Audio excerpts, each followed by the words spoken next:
with that umbrella? Yeah. You see that? Oh, I was ready. I was ready for it. How about those Sixers, right? Stay alive. Game 7, love it. What are you ringing No, man, I don't know. It was fun when I did it.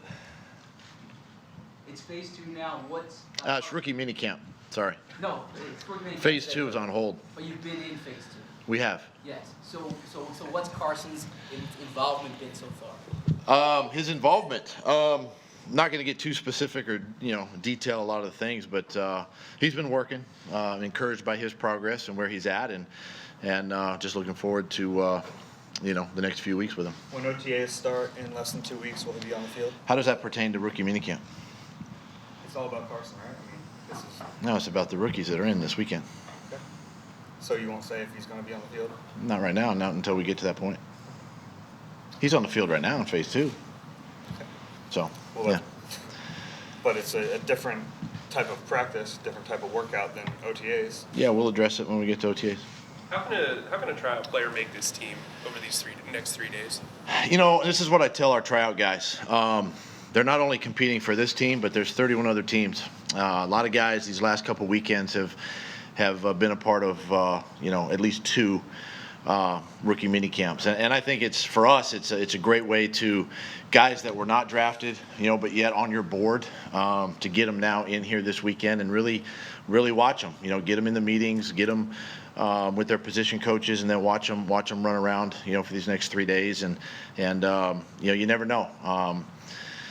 We've found in my past that there's a guy or two that end up making your roster for training camp, the 90-man, and that's what you're hoping to get out of this weekend. Doug, with the quarterback position, when you bring a rookie in and see him for the first time, what do you look for, and how much can you gain? What kind of knowledge can you gain from just watching him versus seeing all the film of him and seeing him? Yeah, and there's a lot of things we can do within the structure of the off-season rules and the program with communication with rookie players and get them kind of caught up in the last 2 weeks to kind of the plays and things that are going in for rookie minicamp. And, so when they get in here, really, obviously how they command the huddle. I see that confidence that exudes, how well they spit out the verbiage, the terminology, how well they pick that up. There's going to be mistakes. That's just part of this weekend, but we try to throw different concepts at them and see how well they can handle that as a young quarterback, and kind of sort of introduce them to what it's like, whether it's a regular season install or a training camp install, and then physically see them out on the field. You just don't want to bog them down, because then they can't go play, and be free and relaxed in practice. What about just how they spin it?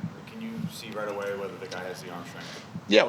You could tell that when we start doing our routes and things like that during the weekend. Doug, the other rookies, the tryout guy, getting back to them, and maybe even some of the draft picks, a lot of them come in, yesterday. They're just getting their hands on the playbook for the first time. Can you tell stuff about them right away, how quickly they pick things up when they get out on the field today? You can. Just even in the walkthrough setting that we just had, how well they pick up assignments, and for us too as coaches, you can see if they're just going in the right direction, then we can clean up footwork and details and communication. But if they have an idea that I'm supposed to move to the right, and that's a good thing, because we got them going in the right direction. Now we can start cleaning up footwork and communication and some of the detail things with plays. But yeah, you can tell right away how well guys pick things up mentally. And listen, everybody learns differently. Guys can look at the playbook and then go right out on the field and execute it.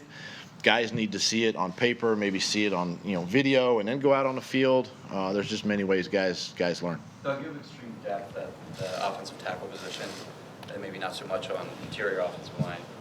Is there any plan to start cross-training some of your backup offensive tackles at guard that you haven't done with before? Yeah, listen, that's part of our plan all along.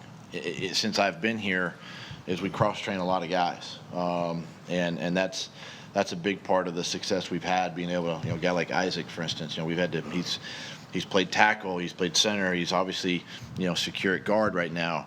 But yeah, we cross-train guys and make sure that we're covered at all bases. What about specifically like Big V and I knew that's where you were going. Are they? Are you going to start cross-training them in guard as well? We're always going to cross-train those guys. Big V, obviously, left tackle, right tackle, vice versa. He's been able to do that. And we're going to continue to do that with those guys. Does Andre fall into that category, or how do you kind of approach him, just getting his feet wet? I mean, Andre's different. We're trying to get his feet wet with the playbook and just get him moving around. So, at this time, we're just going to kind of keep him where he's at and let him play there. What about Doug, how Mailata, much, Doug? Is he somebody that could play guard? Do you envision his future still being a tackle? What do you think? I mean, yeah. I mean, this is a guy that I think we can cross-train, and maybe we cross-train him at both tackle spots, left tackle, right tackle. I mean, he's second year now in our system, and this will be a big offseason for him. And, he's a big body guy, and I think he's athletic enough. But, we'll see. We'll see how it goes once we get into phase 3. And obviously training camp, we'll know more when the pads come on. But, we're going to continue, especially the young players. Having versatile linemen that can play multiple spots helps us. Hey, Doug, how much of a luxury is it to have veteran players like Jason ahead of Andre, Alshon ahead of JJ, so the ramp-up period's maybe a little bit easier for those guys? Yeah, I mean, it's a positive. They can see the veteran. Number one, what I like about it is they see how the veteran player works, how he attacks the day, how he approaches the meetings, how he attacks the walkthrough. That to me sets a standard for how the young player needs to come into our organization and really buy into our culture that we've established and what our players have established. And then obviously to see that veteran player on film, to watch all these cut-ups and watch Alshon or, as the quarterbacks, to watch Carson, how they handle game situations. And I think it's so valuable just to see the veteran player, if I'm a young player, to embrace that and learn from that and grow. Doug, when you're looking at a quarterback like Clayton Dorson and everything, like, what kind of things do you look for as far as him being able to pick up things pretty quickly, and are you confident that he can do that? Yeah, I mean, it just how well he.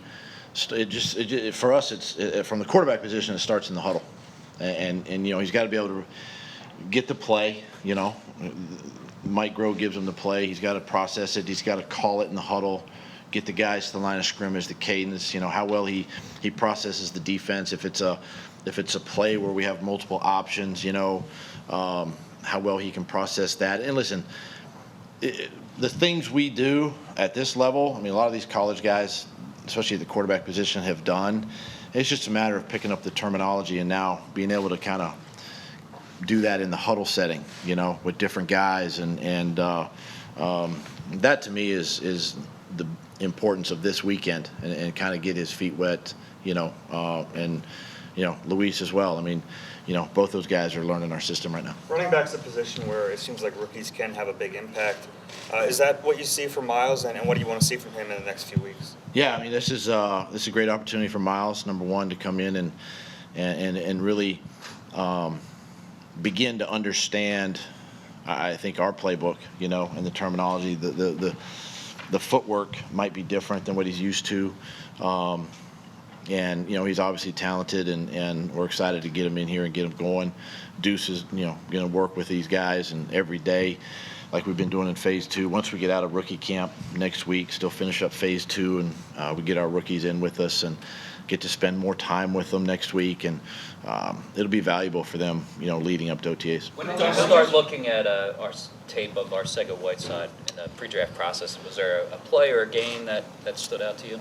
Wasn't necessarily any of that. I mean, for me, it was as you go down a list of guys, and he was one that you look at height, weight, speed, and you kind of go, let's check him out, and then Howie, Joe.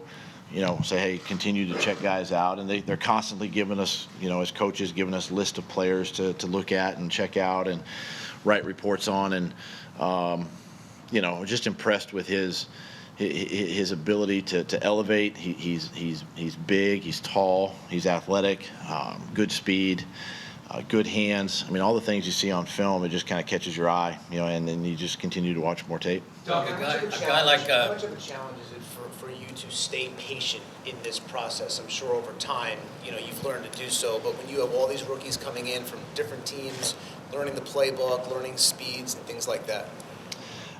It's just from experience, honestly. I've been a part as a player, in these rookie camps, and now as a coach, I mean, it's just part of it. It's exciting for us as coaches too. Number one, we get our draft picks in here, we get our undrafted guys, and then you get to see these tryout players, and for us as coaches, it's the first time that we get to really put our sort of stamp on these players, and there's a level of patience you got to have, especially now. I mean, we're still in the off season and we're still learning. We're still putting in our offense, defense, and special teams plans, and you got to give them time to grow. And I think as you get into training camp, then the patience starts to kind of wear thin, and a little more thin and a little more thin, because now it's all about execution, and by then they should understand what's going on. So, but right now it's all about patience, and really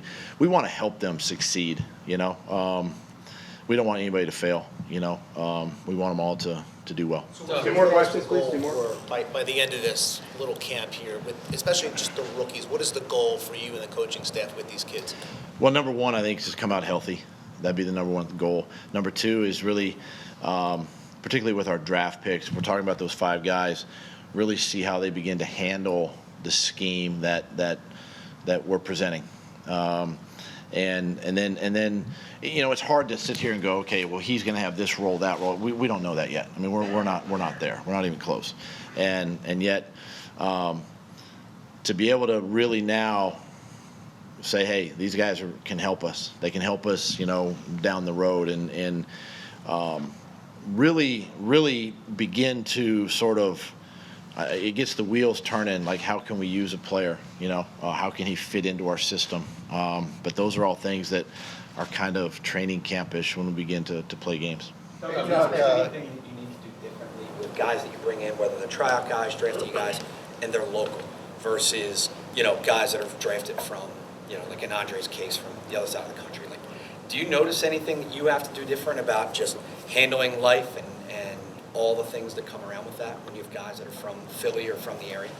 I mean, no. I mean, all these guys come in kind of bright-eyed. Obviously the guys that, like a Sharif who's coming back home. I mean, it's exciting for him, to be a part of this organization that he grew up watching, and then even having Miles Sanders just at Penn State, probably watching us and the Steelers and the Ravens and all this area of the country.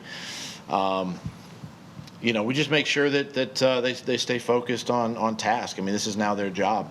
This is their opportunity to begin their legacy in the National Football League and begin to put their mark on their careers. And how do they want that to look? And so we continue to educate them through a lot of player development programs and things like that to help them along the way.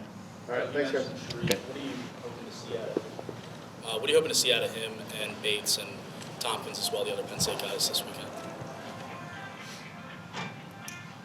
Wow, that's a fine. Can I do that? Can I start fining a guy? I mean, no different than any of the rookies we got. We just want to see them run around, and again, how well they can execute the call, the plan, just to begin the process of their development, and how do we see them as coaches? How do we see them down the road? Where can they, make an impact on our offense or defense or special teams? And that's really the biggest I think goal for us as coaches this weekend, is just to begin that process. All right, thanks, guys. Thanks.